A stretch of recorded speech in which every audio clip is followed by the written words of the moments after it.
Affleck. Let's see what happens. Oh, we got a connection coming in. No, I see something happening, and I like what I see. You're going to like the bits that I see. I guarantee it. Anyone? No? I think it's going. Huh? I don't see the tweeter. Oh, you want a tweeter? God, you're always trying to get your hands on my tweets. It's gross, Lewis. And we're live. You want a tweet? Dude, I'll give you a tweet right here. This is the juiciest, most succulent piece of clickbait you've ever seen. All the fish are going to bite on this one. You ready for this one, Lewis? So ready. Here it comes. Boom! I'm feeling energized today. Shout out to Zach Hicks. Oh, man. It is almost September, and we're about to have a freaking hardware explosion. I hope you guys are ready for this. Blitzkrieg. I've been calling it the hardware Blitzkrieg. Yeah, my pocketbook is itching. Corey Blosser's here. Yeah, no kidding. Actually, mine is too, because I'm going to be spending some serious dollars upcoming in the next several weeks. And from what it looks like, dude, it looks like we're about to get a freaking huge drop of stuff. We got a story we're going to be talking about. It seems like Apple may do a series of events in September and just literally drop everything in September. And then just TC's going to drop the mic slowly back into the shadows.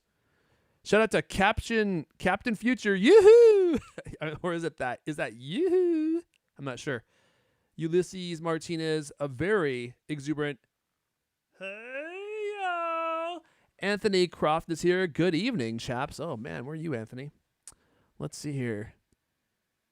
It's always 5 o'clock somewhere. Right, Gov? What's that? Space and you can put a space in Face ID. Oh, man, Lewis, forgive me. Don't come after me with the horse crop. I resisted the urge to call you out on Twitter. If you do call me out, can you do it with a grammar error in there? Be like, you're such a moron. This is not where that goes, and then spell there wrong. You're such a moron. Y-O-U-R. Yeah, right. You're such a moron. Anthony Croft, I really should remember to put on my string vest and grab a glass of beater in honor of Leander. Glass of beater. All right, hey, look, before we dive into everything, I want to show you guys something special.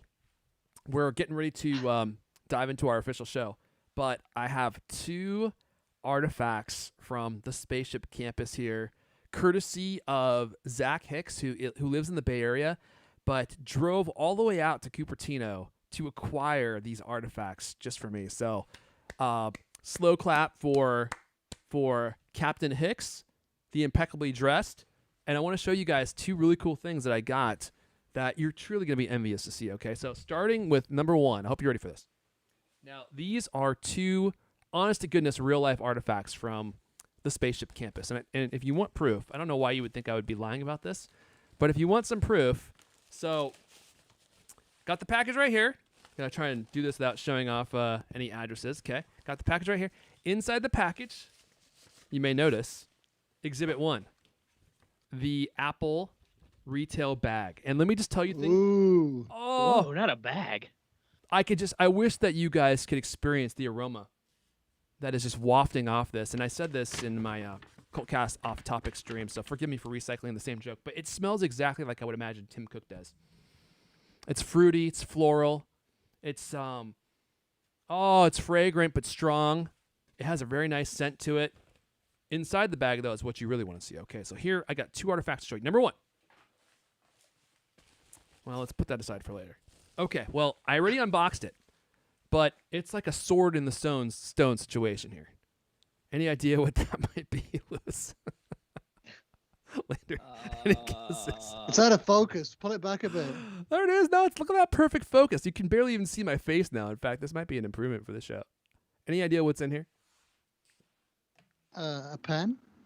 God, how did you guess so quick? So I put it back in. I'm recreating the experience here. So it is literally like an artifact from old times. You know, like when you unsheath it. So you open up this tube right here, and inside is a really stunningly beautiful Apple pen. And you can see the little logo. I don't know if that's like laser etched on there or screen printed. And so then you pull this Really, little guy. We're super blurry. Oh, there we go. There we go. Sorry, there we go. How about that, Lewis? How about that? Looks There nice. you go. Dude, it's like really beautifully machined. I was so impressed by the quality of this pen. I did a writing test on it, and it just writes. It like- writes itself. Yeah, I don't even have to touch it. I just put it on the paper, and it just goes. Woo! Does it write upside down like a I haven't tried- astronaut pin? I haven't tried that yet, but I imagine it does because the ink just flows out of it. I barely have to just touch it. It's like I feel like Bob Ross. I'm just making a painting, and I don't even know what's going to happen, but it turns into a beautiful masterpiece. Now I will say, although this instrument, it is an instrument. It's got a beautiful weight to it, and it's got nice balance, and the ink just flows out so easily and nicely. I was a little disappointed when I found out that this is a pen made by Retro 1951 that you could buy on Amazon, and all Apple does is put their logo on it. So if you want this exact same pen in space gray, you can go. Actually, I don't know if they have it in space gray on Amazon, but this is like a $25 pen on Amazon, and of course at the Apple Store it's I think $30 or $35. Yeah.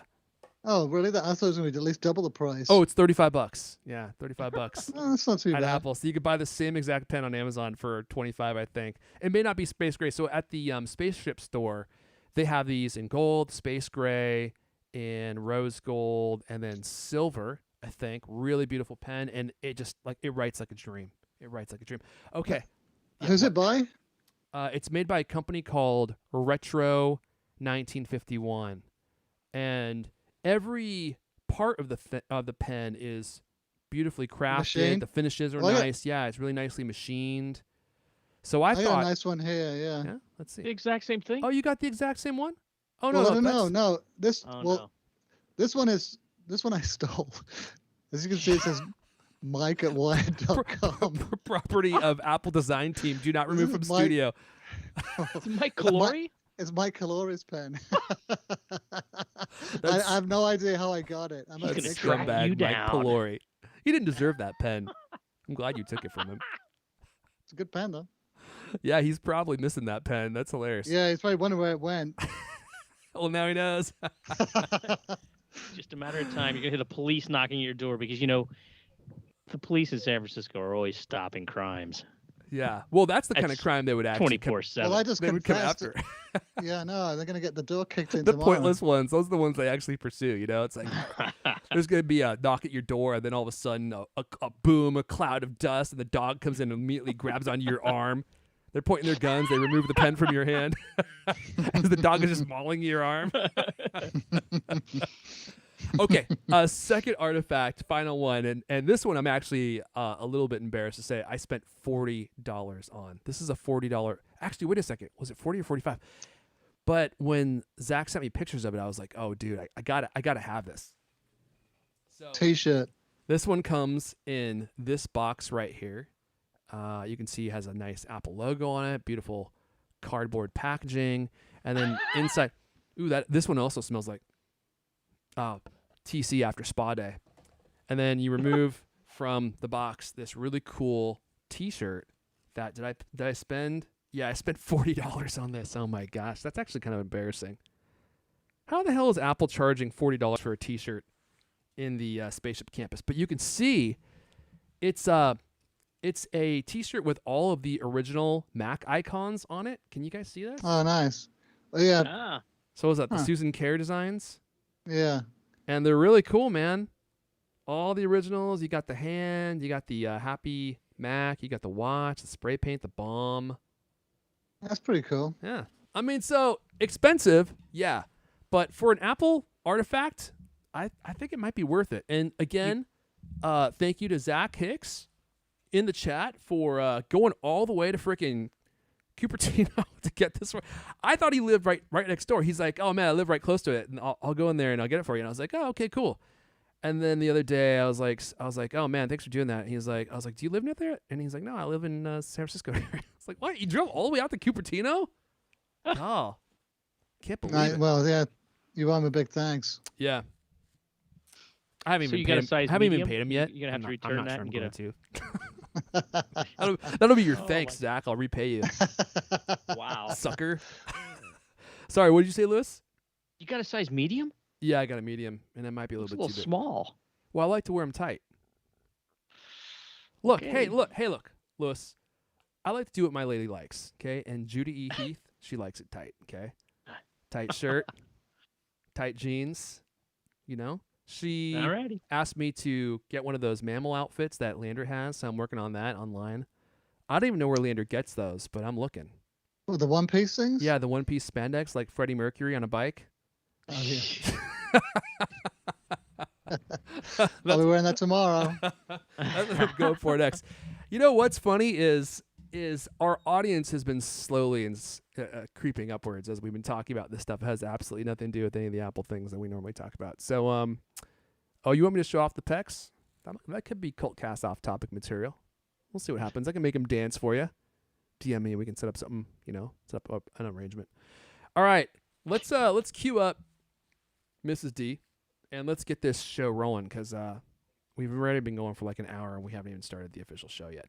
So let me queue up Mrs. D. Mrs. D! Make those pecs dance for me. Oh, Mrs. D, come on now. Can't do that live here on the show. This is YouTube. There's certain rules that we have to abide by. Hey, okay, well, send me a DM. Okay, well, we'll talk about that later. All right, let's see here, Mrs. D. Whenever you're ready, let me queue up the music for you. We'll get this thing going. We got a lot of Apple news to talk about this week. I don't even know if we're going to make it through all this stuff. But it's exciting because, normally the show just spends countless hours talking about frivolous things of no import. But this week we got some real relevant stuff, so that's going to be exciting. Might be a first for the show. Here. Oh, wait a second. Go. Hello!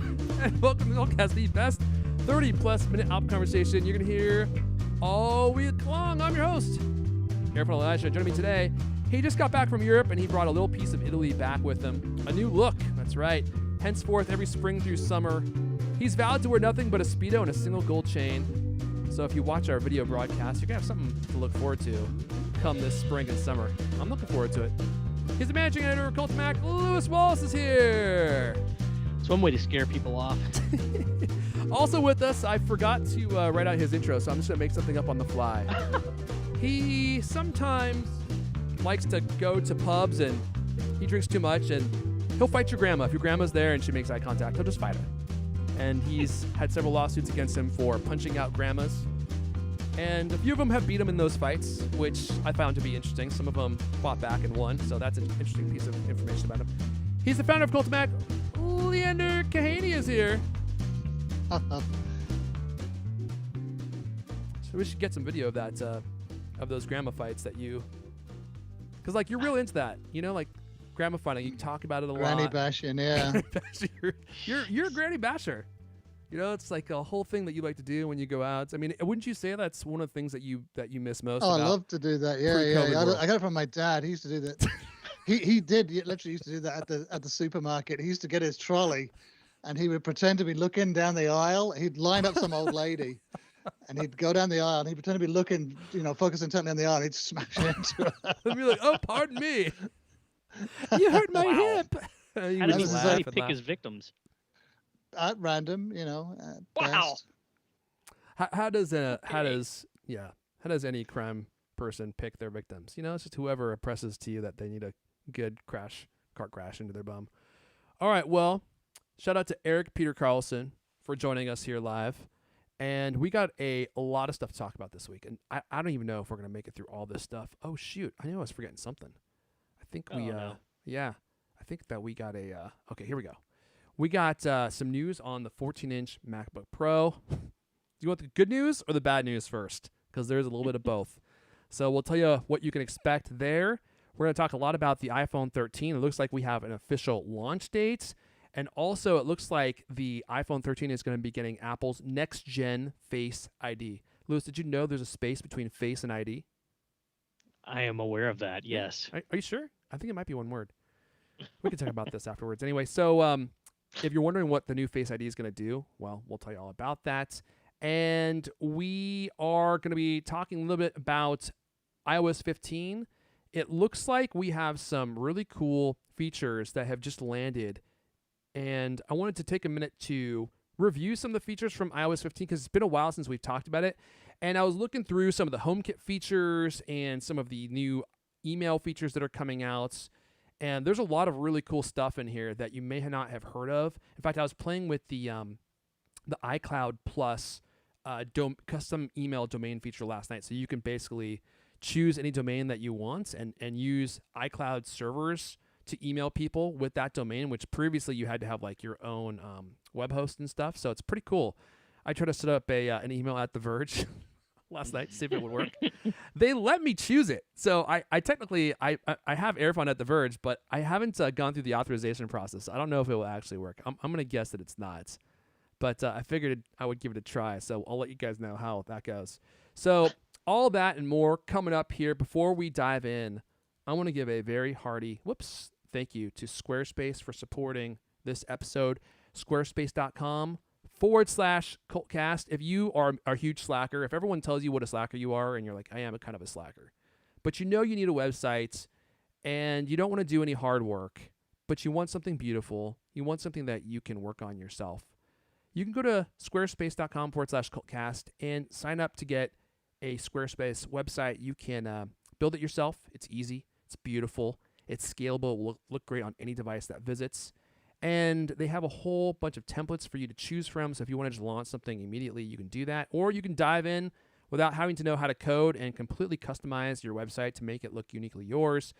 And they just have every kind of website you can imagine included in your subscription. You can do an online store. You can do a website for your business. You can do something that shows off your portfolio of work, a blog. You can highlight your services and have people book out your time and pay to have you spend time with them for whatever reason. Maybe you're a masseuse. You could highlight your resume, make yourself look good to potential employers. I mean, they just got it all here, and everything looks so beautiful. So if you're ready to stop being a huge slacker, head on over to squarespace.com/CultCast. Get started. Build a website, see how you like it. And if you like what you have at the end of the trial, use code CultCast at checkout. You'll save 10% off your first purchase with code CultCast at checkout. And then all your friends will say, like, you know what? That Lewis guy, he's really getting his act together. You know, for years, just such a slacker, you know? Like, no matter what he said he was going to do, he just never did it. And then finally, that Squarespace website really turned him around. And it's a whole new him. You know what I'm saying, Lewis? It's probably the next logical step, yeah, or which I guess would be the first logical step. So squarespace.com. First and last. I actually kind of like the idea of being a slacker. So that's honestly, it's one of my dreams. I really just want to stream things on Twitch and YouTube, and then just use cool gadgets and go on vacations, and that's basically it. That's really kind of like where my ambition ends.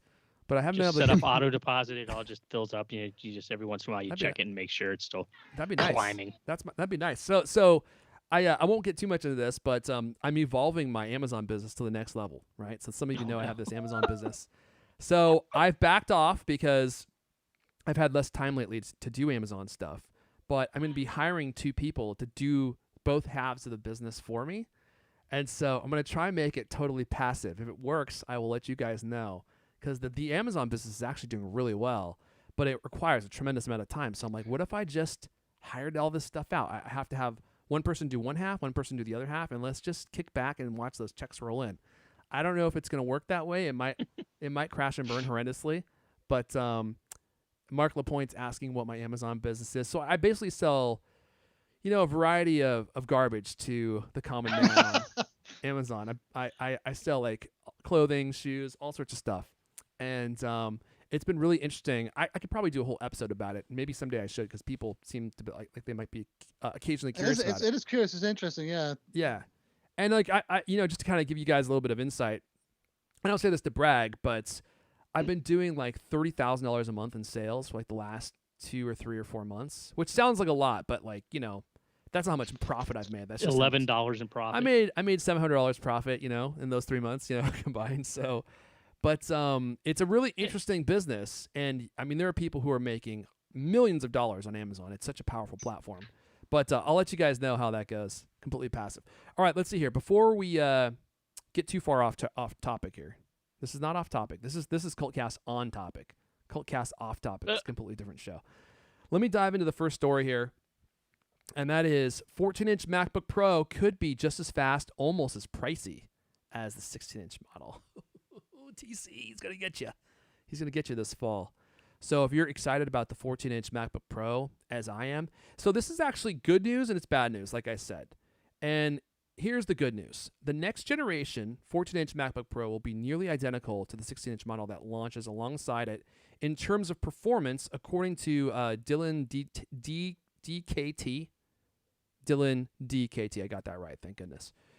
And so that's a good thing because, previously the 13-inch MacBook Pro, a lot less expensive, a lot less powerful than the 16-inch MacBook Pro. And it looks like there's going to be parity with those two machines, which is something that I've always kind of wanted. I kind of don't like that the smaller versions of their hardware are oftentimes way less powerful because some of us just want a smaller piece of hardware that's as powerful as the larger piece of hardware. You know what I mean? So that's great news for those of you that want a capable machine that's small enough to take anywhere, but there is a downside. He also says that the 14-inch MacBook Pro will be close to the 16-inch model in price. He tweeted, it's comforting to note that both MacBook Pros that are coming this fall will have the same chip and same performance. Now, Lewis, I'd like to highlight, he put an apostrophe in pros. Yeah, I know. Is your eye twitching? Can't edit it in Twitter, can you? He probably realized it right after, but by then it was far too late for him to edit this. So I don't blame him for that. It's Jack Dorsey's fault. But he also said it's comforting to note that both the MacBook Pros that are coming this fall will have the same chip and same performance. I mean, comforting, you know what I mean? Comforting. Is it comforting? Does it comfort you to know that? Were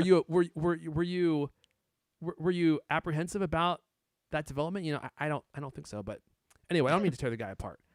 He needs Lewis Wallace. Not everyone has a Lewis Wallace on their team to hit you with a horse crop when you make a mistake and correct you from that point going forward. So let's see. He says that he expects both machines to feature the same M1X chip. The chip could feature up to 10 processing cores and 32 cores of graphics, which would be a huge increase over the existing M1. And currently, with the M1 MacBook Pro, it is $1,300, the 13-inch, and the 16-inch MacBook Pro, powered by Intel currently, is $2,400. So I guess my question to you guys, Leander, what do you think? How much of a price difference do you think there's going to be if they have basically the same level of performance, just different size screens? What do you think the difference in price would be? Well, I was going to say 200, but that's way too low. That's what I was thinking, yeah. It's too low. It's got to be, I'd say it's got to be at least 400. You think 400? Lewis, what about you? I was going to say 300. Do you think they'll both have the same ports and everything? Well, that's the one thing that I'm Exactly not the sure same? about. Yeah. Yeah, sorry, go ahead. I bet the big one is the one that comes with all the, throwback ports. It might have Because more. it's extra pro.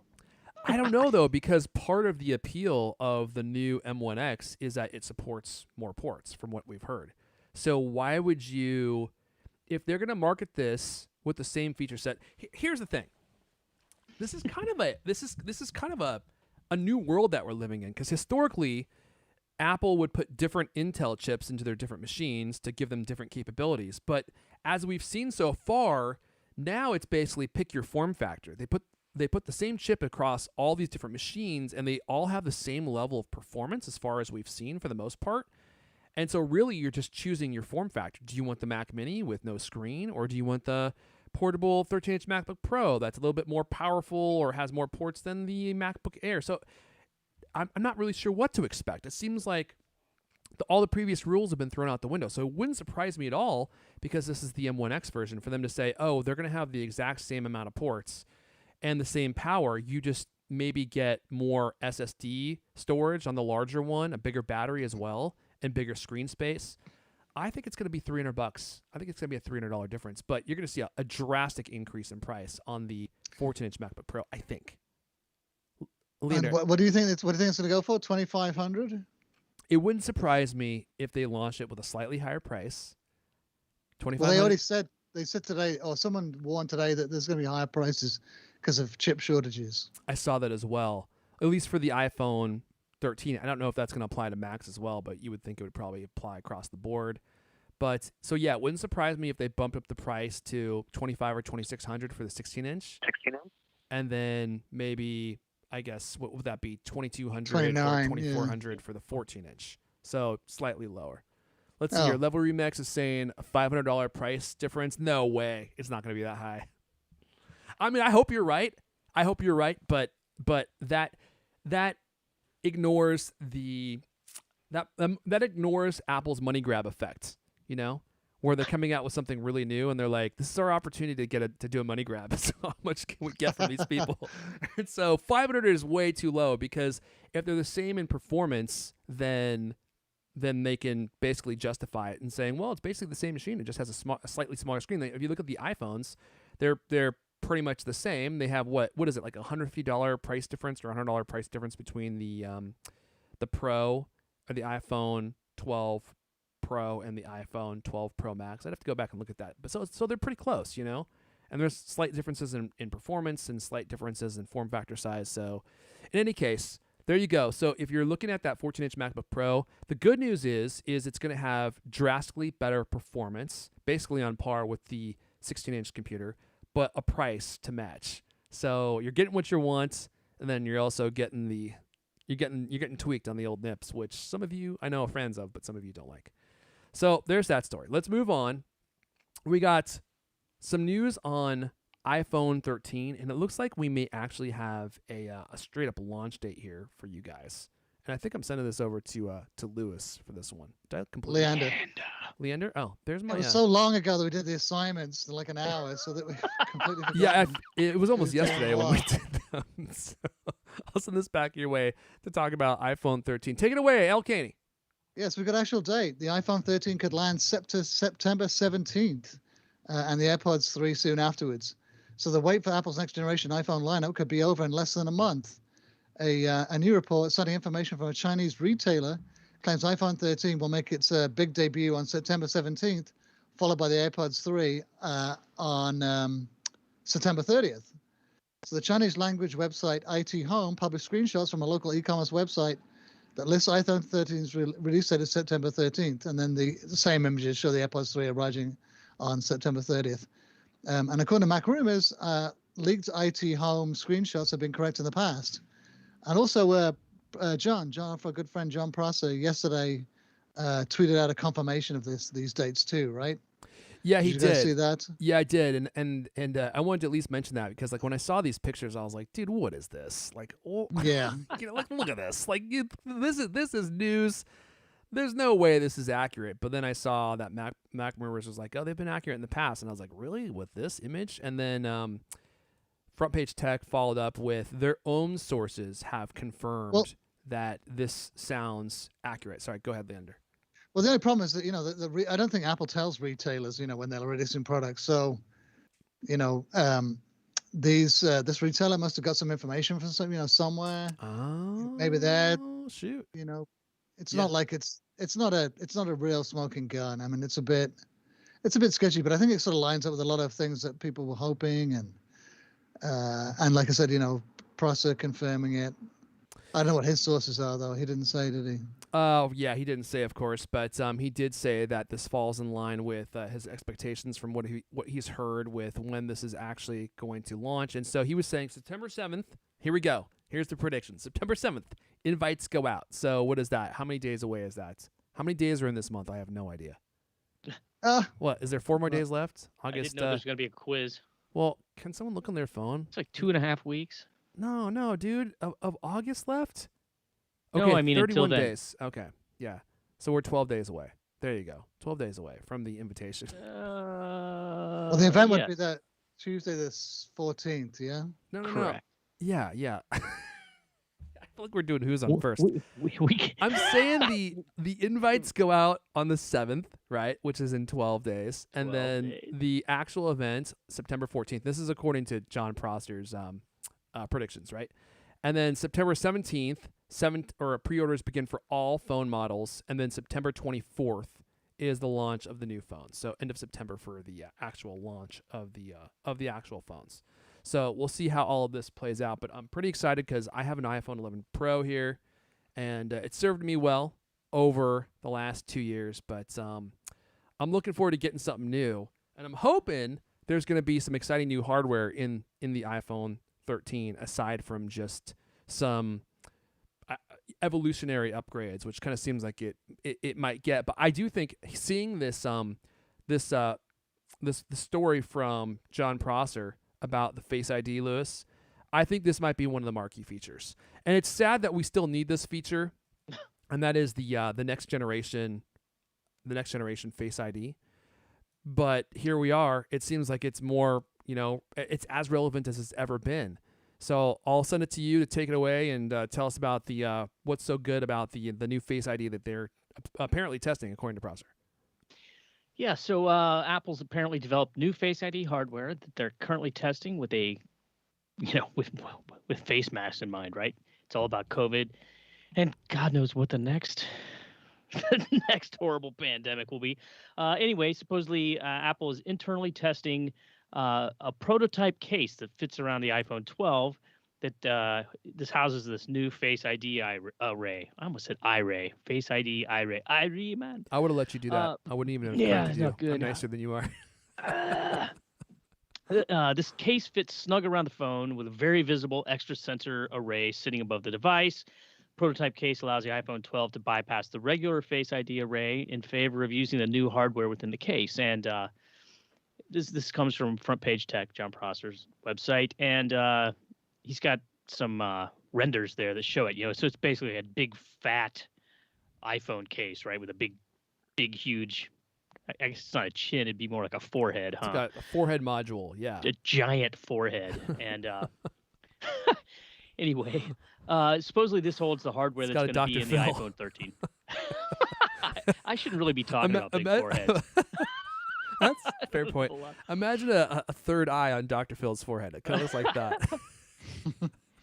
that. So in this weird prototype, the front-facing camera location is on the left side of the notch rather than the right side as is on iPhone 12.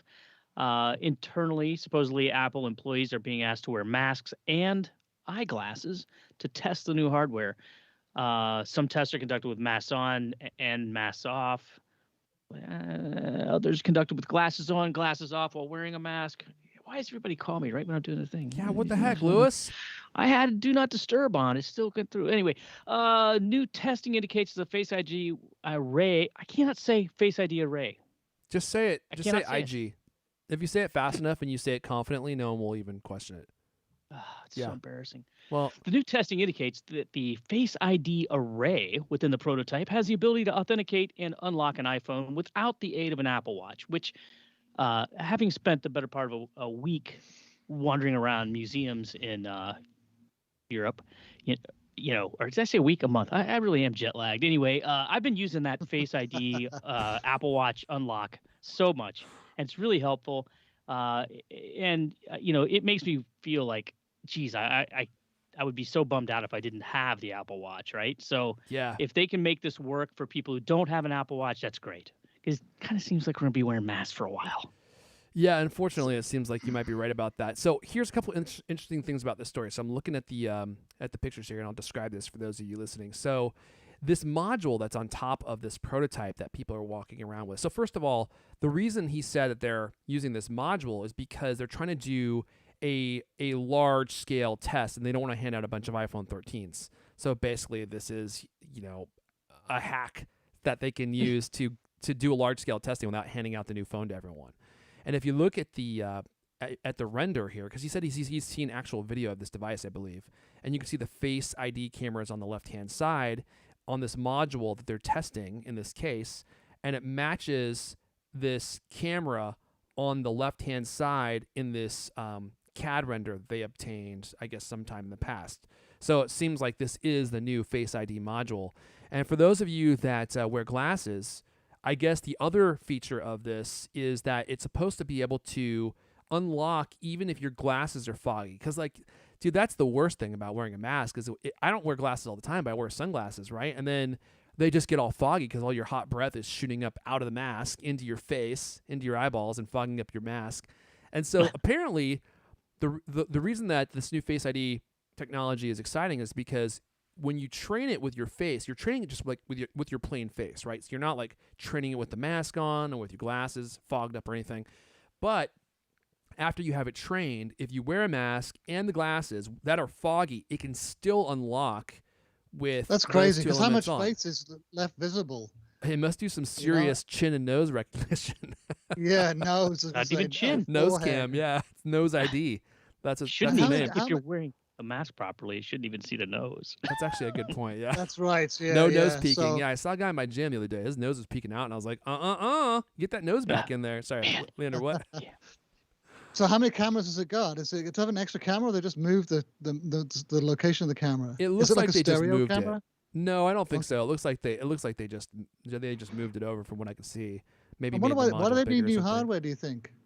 I have no idea. Maybe there's some kind of lasers they needed to add in order to do the mask and eyeball cam with I guess no eyeballs with the glasses all fogged up. I have no idea, but whatever they did, it looks like it might have changed the size of the hardware that was currently in there, so that they had to reposition it, or maybe that has nothing to do with it. Maybe they just It's supposed to be smaller, right? So, yeah, I mean, the whole thing is this is very bizarre. Like, why couldn't they do that with current hardware? I don't quite understand it. Maybe it's just more to high definition cameras or something. Well, I mean, maybe they can do it with current hardware. Maybe this reposition has nothing to do with the actual Face ID feature. Maybe they just had to move it around because the size of the components change and they are going to be shrinking the notch, and so they just had to move it. I mean, it may have nothing to do with it. In fact, I kind of wonder if via a software update, if they could enable this kind of feature on older iPhones. I kind of wonder. And if maybe at a future time they'll say, oh, we're enabling this feature now on iPhone 12, iPhone 11 Pro, like favorite conspiracy it wouldn't theory. surprise. Well, dude, the marketing team's got some serious power, and they say, hey, what can we do to really promote the new product? And they're like, well, we got this new feature, and they're like, save that feature for the new phone. Don't add it to the old phones. Dude, it happens all the time. It happens all the time. If they're going to save it for the next one, I mean, the pandemic will be over by then. Well, I hope you're right about Maybe. that, Cal. I mean, I thought it was over. And, Yeah. and now here we are, getting people saying that you need to wear masks outside now. So, like, I have no idea when this is going to end. So the feature seems unfortunately necessary. And, I went to the gym the other day, and I forgot my Apple Watch. And I remembered how much of a hassle it is to try to unlock your phone without your Apple Watch, because you're constantly having to type in the code, which is so annoying. So being able to do this without the Apple Watch, I mean, it's gonna be life changing for just so many people. It's like you just swipe it up. Now the thing is if you wear glasses, does this really improve your life in any way? Because your glasses are so fogged, you can't even see your phone screen anyway. You won't even know it's unlocked. So does that even help you? I think that there's a real question there. But for those of us who just have to wear the mask, it actually can be a feature that improves our life. Okay, we got some more Mac news here. Let's send it on over to LK to talk about the new M1X Mac Mini, which, here's the thing. If this machine is just as powerful as the MacBook Pros that we're about to see, then all of a sudden we're in this strange world where it's like, well, do you want to spend $3,000 on a MacBook Pro when you could spend, $1,500 on the Mac Mini Pro and get the same level of performance? There's some real decision making that has to happen now. Like, if they equal the performance, which one do you actually need? Do you want the screen and portability, or do you want the cheaper price? It's kind of hard to say. So, Leander, take it away. Faster M1X Max Mini. I'm gonna go with that. Yeah, so first the M1X Mac Mini might be coming in the next several months. So Apple's high-end M1X Mac Mini will launch, quote, in the next several months, unquote, according to the latest Power newsletter from our old friend, the Bloomberg reporter, Marcus Gurmy. If you will have, quote, it will have an updated design and more ports, quote, unquote, said Marcus. So this isn't the first time Gurman has provided details of the new Mac Mini. Earlier this month, he predicted Apple's most affordable desktop would see a refresh and a big chip upgrade before the end of the year. An earlier report from John Prosser on Front Page Tech claimed the machine will also feature a magnetic power connector like the new M1 iMac, as well as 4 Thunderbolt ports So 4 Thunderbolt ports, 2 USB-A ports, HDMI, and Ethernet. So Gurman's latest timeline suggests the M1X Mac Mini will launch before the end of 2021, but we don't have anything more specific just yet. Apple is expected to host a number of events for new hardware this fall. Well, yeah, and we have this story here coming up about how we might get a hardware blitzkrieg here in September. So like previously, we've gotten them stretched out over months in the fall, but we may have I'm just going to say an erotic hardware explosion here in September. Do I think here, Lewis, if this happens? Full hardware blitzkrieg. The hardware blitzkrieg might happen. I mean, it wouldn't be crazy. It wouldn't be crazy. It actually might be a genius marketing move because it's not something that we would expect, right? Yeah. I don't know, man. I don't know about this particular rumor, but here's what it says. Supposedly, Apple host a series of product launch conferences in September, and this is according to Digitimes, everybody's favorite semi-reliable source. But they're quoting unnamed sources familiar with this plan.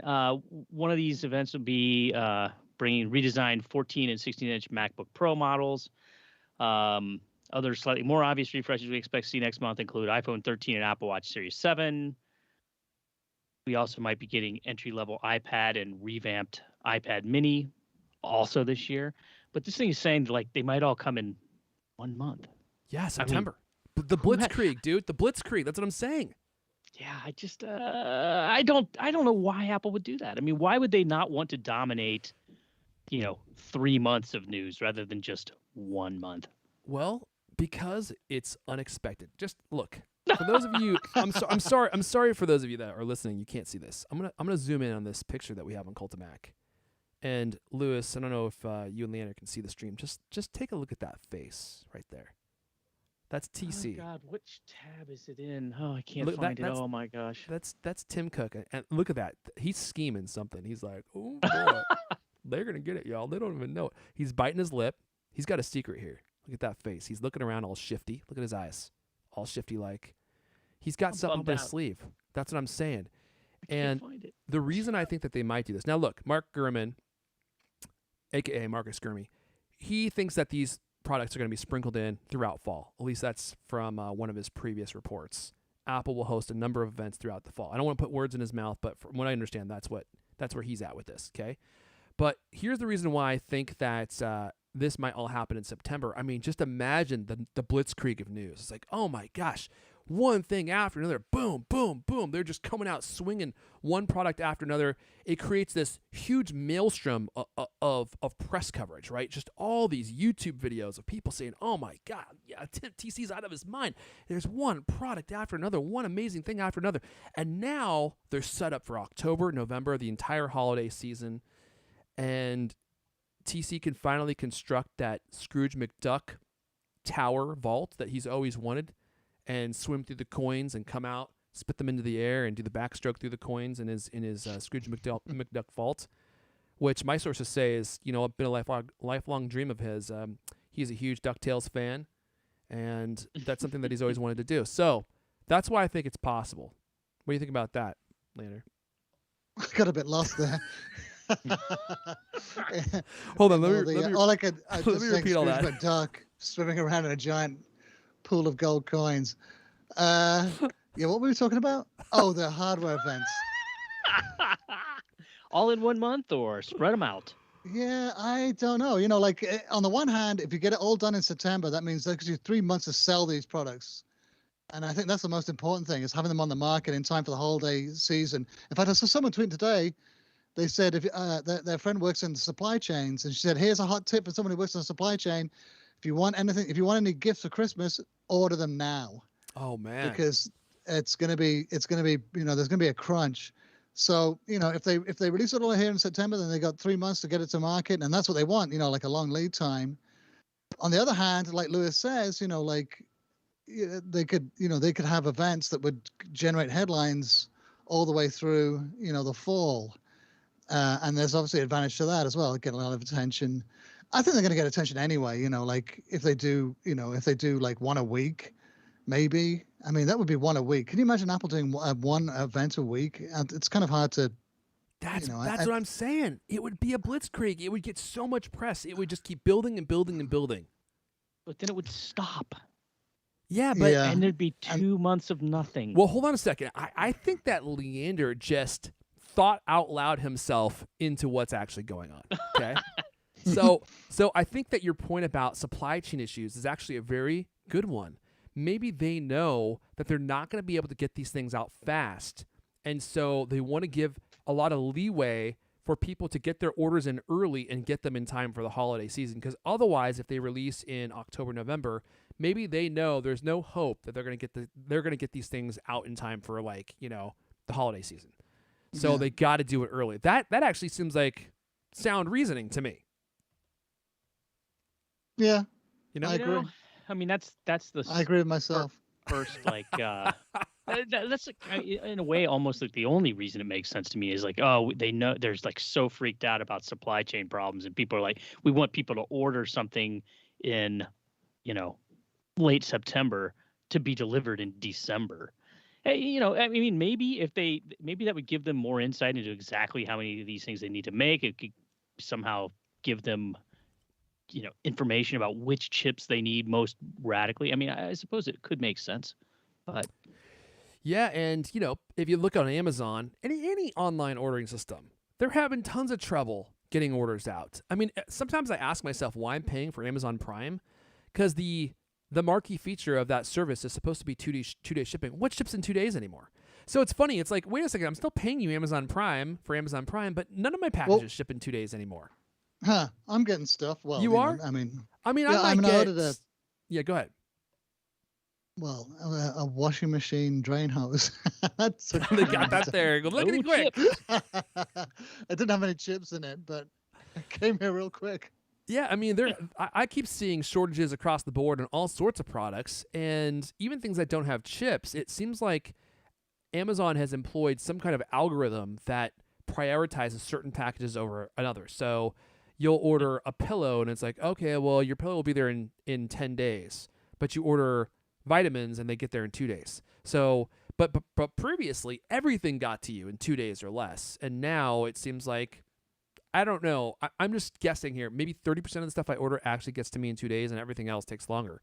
So maybe Apple knows they're going to be having the same issue. I also heard, I don't know if this is true, but I heard that there's just a lot of like boat shipping problems, like the prices to ship things across the water has gone way up, and things are going slower than they used to. They can't find workers to unload some of this stuff. So there's just supply chain shortages across the board. In fact, even in my Amazon business. So like I do business with some retailers, and like you go into their stores and they just got nothing. Like I went into a Nike store not long ago, and like the shelves were just like bare. There's nothing there. Oh my god, it looked like Soviet Russia, huh? Yeah. It Some- was like you had to stand in the shoe line, and then you went up to the front, and they're like, "There's your shoes, my comrade." And then you get them, and it's like that. And not only that, but they all look. They have entire aisles of the exact same style. So you would normally see different varieties, but like certain aisles are just filled with the exact same shoe. It's kind of weird, Really? and that kind of thing is happening all over the place. Yeah. Anyway. I really want to just talk about my Amazon business. Well, but what would you rather have? Would you rather have them? Do you want to see a whole bunch of stuff in September? I think I kind of prefer that, don't you? me too. Yeah. I want to Just take be October an absolute off. Eros. I want to just be like, boom, one drop after another, because I'm ready to spend some money, and I want to know what my options are. So I'd much rather them say, here's all of our stuff, you buy what you want, then spread it out over September, October, November. And then I buy the MacBook Pro, and then I see the Mac Mini come out, the Mac Mini Pro, and I'm like, oh shoot, I wish I would have gotten that. So I would prefer it in one. Plus, it would just be exciting, wouldn't it? Just something new. I mean, please, Tim, we need something. Give us something. We're struggling to produce a show here. I really could just use a break, Okay, well, let's move on, and let's hammer through some of these iOS 15 features and talk about some HomeKit stuff and some of the iCloud Plus stuff, because this stuff is landing in the fall. I don't know if anyone cares about HomeKit. Lewis, I know you kind of do, don't you? You're kind of into the HomeKit stuff, that HomeKit life. Yeah, I love it. I do too. I haven't tried any of this new stuff out. in iOS 15. Yeah. Well, yeah. I'm too scared to download a beta. Oh, you're not on the beta? They're on like beta 7 now. It's super safe. Yeah, I'm scared. It- Too it's scared. I got to use the thing.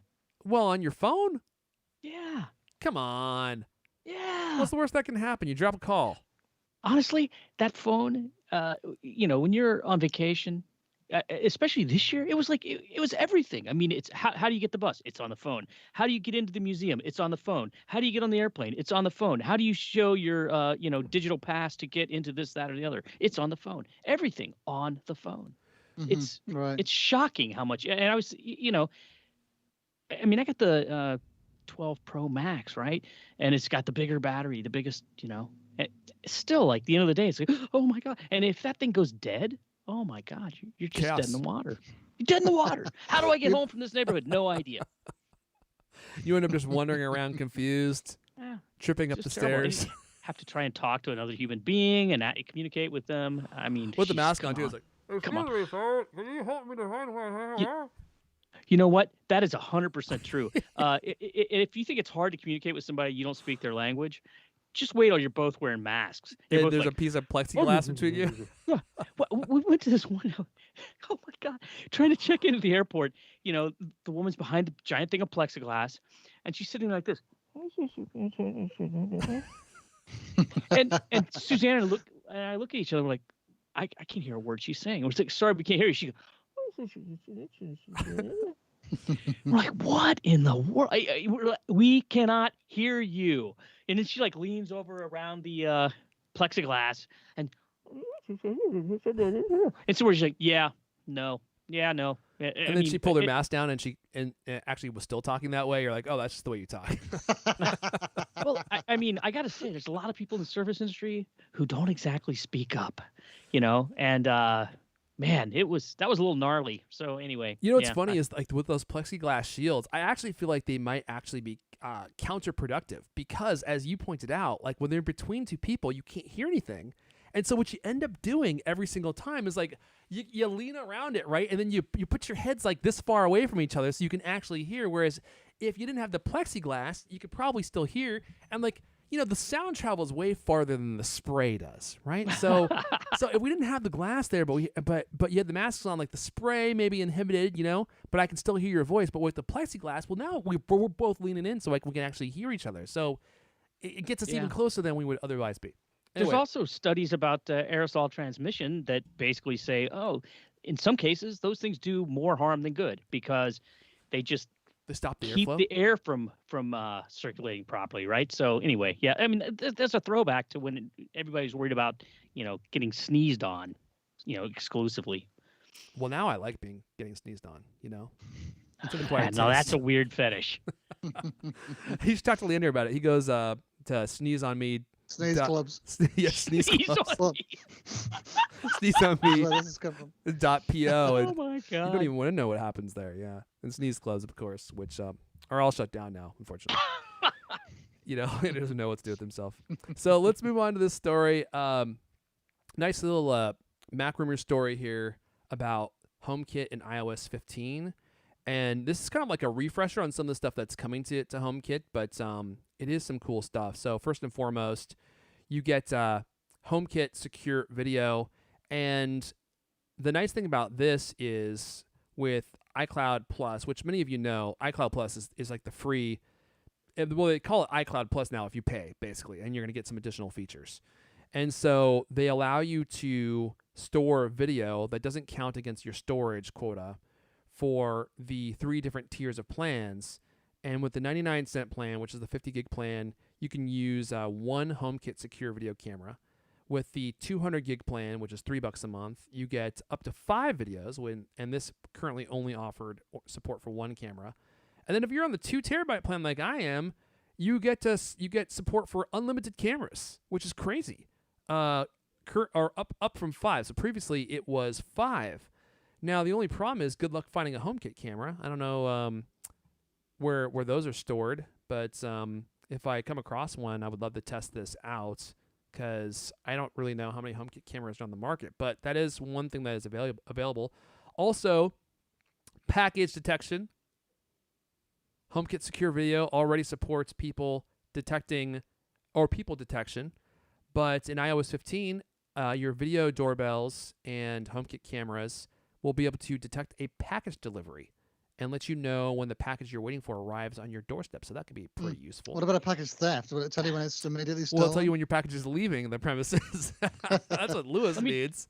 Let me just tell you, I have that because I have a Google Nest camera. Oh, and this is one of the things that's really so heartbreaking about this HomeKit stuff, right? I mean, I waited and waited and waited forever waiting to get a HomeKit doorbell, right? Eventually, I just threw in the towel, bought a Nest. And it does have these features. It tells you if, it spotted a person or it spotted a person that it thinks, that you can go in and say, oh, that's Leander. That's the UPS guy, whatever. Oh, really? Wow.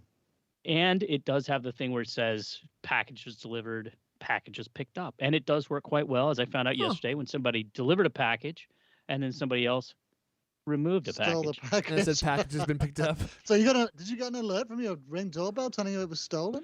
Well, see, this happened while I was on the plane. So I did, but it was all much later, right? So But would it have been in real time? yeah. Yeah, Wow. you get a little thing. It pops up and says motion. I mean, you have pretty fine Oh, it says control over this, motion right? detected. No, it says motion. Like if a car goes up the street, it says motion, right? You can have it so that you get alert if there's a sound that it hears, like a loudish sound. It has separate things, motion detected, person detected, familiar face detected, package dropped off, package picked up. Those are the only ones that I know of. Oh, shoot. And it gives you can, of course you can set it like, oh, don't send me an alert when you see motion. Don't send me alert when you hear a sound. I have it. You can also set up, I think this is coming in iOS 15 too. You can set zones. Maybe that already exists. I don't know. Like I said, I don't have a HomeKit camera because of the slow to market situation. Well, yeah, I mean, I think there might be one. There was one that was being produced by a company called NetAtmo, and they announced it, and then it was vaporware. I don't think they ever actually released it. In fact, there's I'm a not even few sure on if the it's market. out. There's a few. I can't remember exactly what they are, but because I've never seen them, but they exist, and there's a bunch of regular just security cameras, right? So, yeah. I'm trying to look for this right now, but my mouse is Yeah, wonky. Yeah, go ahead. I should have looked this up before the show, but I can't remember. It's been a few months since I've read about any of this stuff. There's some high end kind of things. And the thing is, I mean, those door cameras. I mean, I think I paid $150, something like that, for the Nest one on sale, and then you pay by the year for whatever extra service it is to have it. So I just got renewed for that. So I mean, what am I gonna do, like buy a whole new camera and uninstall the one I have and reinstall it? I mean, it just becomes cumbersome and time consuming. Yeah, and once you're invested, it's kind of hard. expensive. Totally. That's one of the great heartbreaks of HomeKit is them being slow with these kinds of things. And, you're just like, I really would like to have a video doorbell because I want to see the people stealing my crap. Yeah, especially in your neighborhood where it's like you have maybe a half hour max between when the package gets dropped off and some hoodlum comes by to take it. So you gotta act quick. Those notifications need to come through. So yeah, NetAtmo does have one. It's a good looking unit. I've never used it, so I don't know how well it works, but it's compatible with HomeKit, Alexa, and hey G person. I'm not gonna say it because I don't want to activate anyone's devices. Let's see, how much is it? I bet it's gonna be expensive. Logitech $300. has Yeah, it's a lot. those circle cameras.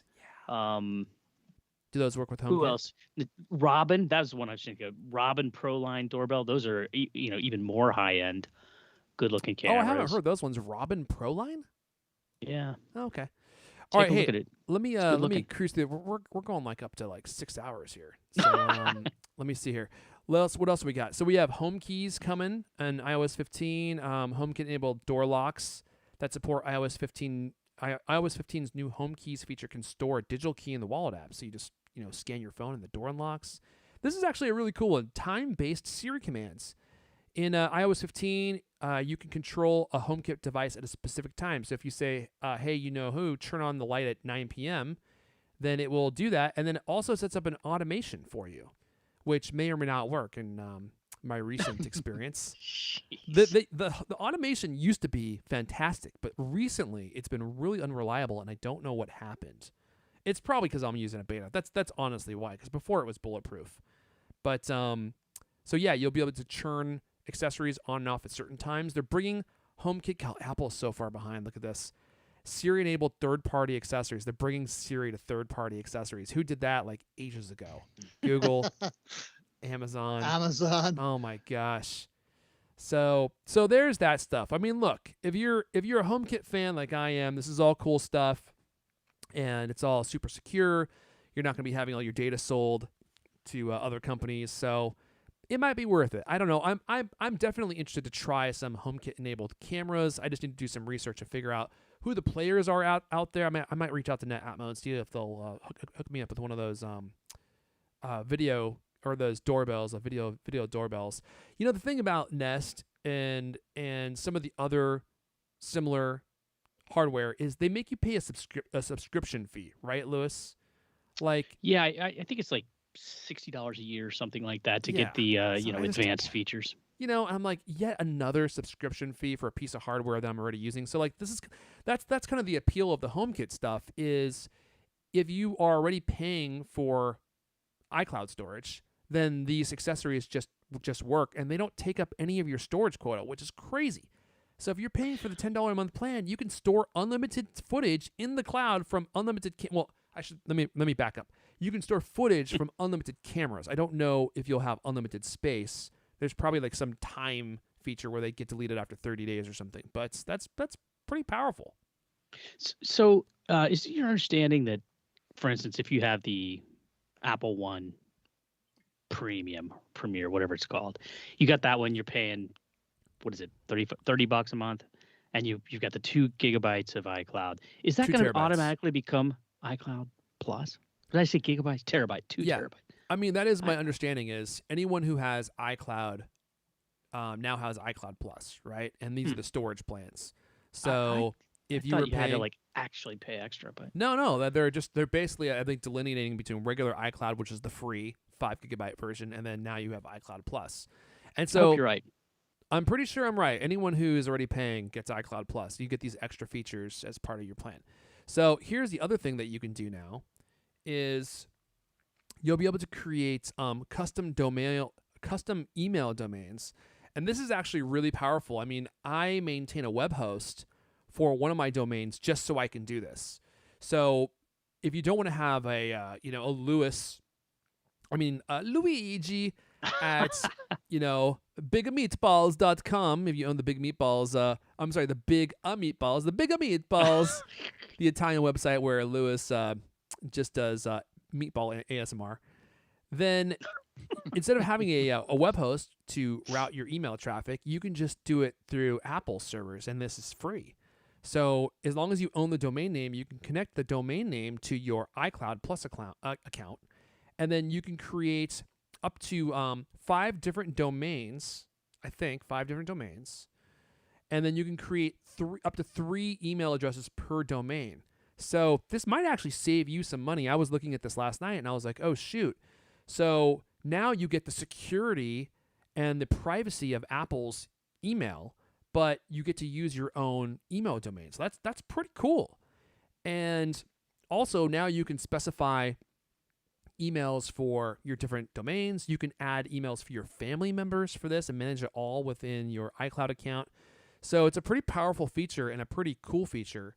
And there's some other email-related features that you may have heard about. One of them is Private Relay, which let me open this here, and this one actually. So Private Relay is the ability to obscure your IP address so people don't know where the traffic is coming from. So it's basically like a iCloud email-related VPN, which you'll get as part of your iCloud Plus account. I don't think this works yet. I think they're still testing this. I believe they said they were still testing this. And then the other feature is Hide My Email, which I actually think is really super useful. So you can create like a one-off ad hoc email address that you can provide to people. And when they email that email address, it will route that email to your actual email address. So you'll be able to send and receive emails, but keep your email address private. That's actually pretty useful. I mean, think how often you are giving out your email address and you're like, I don't know if I really want to give my email address to this website or this shady person. And with this feature, hide my email, you'll be able to give out a fake email address that you can deactivate at any time. So if you don't want to get email from that company or that person anymore, with the flick of a switch, they're gone, dude. They can't email you anymore. So that's pretty powerful. And that is also included with your iCloud Plus. What do I even call it? That is also included with iCloud Plus, which means you're paying for iCloud. So a whole suite of new iCloud features, HomeKit features. And if you want to download the public beta, it's available on version 7. It's super stable now, and there's all sorts of really cool features in there. I've been having a blast playing around with it. I don't always say that about the betas, but it's been pretty stable. There were some bumps there at the beginning, but it's working really well now. And I don't recall ever seeing this many betas leading up to the actual release. Maybe they've happened in the past, but we're like on beta 7, or I think we may even be on 8 now. So it's just going super high. Is it 8 now? Yeah, I think they just released 8. So it's like it's going majorly high. And I'm going to guess we're going to have 1 or 2 more before, well, maybe not 2, but definitely 1 more before they actually release iOS 15. At least it seems like it might be. All right, well, that's it. This is a freaking packed show. How long have we been going here? How long has my stream been going? Only 2 hours. Only 2 hours. Well, an hour and a half we've been live, but we've all been talking for 2 hours. And you know what? I don't want to talk to you guys anymore. And I don't just mean like now. I'm thinking maybe ever. So this might be my last stream. I've just had enough of you guys. And you know what? Look at poor Lewis. Lewis hasn't slept in like 4 days straight. He's hopped up on beer and meatballs, and I think he just needs to go take a nap for at least 24 hours. So we're going to go ahead and wrap it up there. Appreciate all you guys joining us. If you want to come, reach out. Tell us about your favorite iOS 15 features, or maybe one that we need to cover. We're all on Twitter. I'm at Erfon, ERFON. Lewis is at Lewis Wallace. Leander is at L. Caney. This has been the CultCast, the best 30-plus minute conversation you're going to hear all week long. New episodes of the CultCast come out every Thursday night. I want to thank all of you guys for listening, and thanks for watching live. And we will see you all. Watch this fader. Watch this fader happen. Next time. God, I've been practicing. Tunnel pip? Someone just said tunnel pip? Is that something that you hear a lot in the UK, Leander? What? What was the word? I can't hear it. It says toodle pip? Oh, toodle pip, right. Toodle pip. Toodle pip. Like, Toodle like, what? Like Toodle pip. Toodle pip. That's funny. Leander hasn't heard that one in a long time. He's taking them way back. As well. Toodaloo, toodaloo, toodle pip. No, that one we've heard. Toodle pip. I should have been born British. I feel like I should have been born British. There's too much British stuff that I really enjoy. There's all the weird sayings. There's punching people out in the pub when they look at you cross-eyed. You know what I mean? Yeah.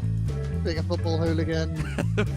I would have been an outstanding football hooligan, undoubtedly.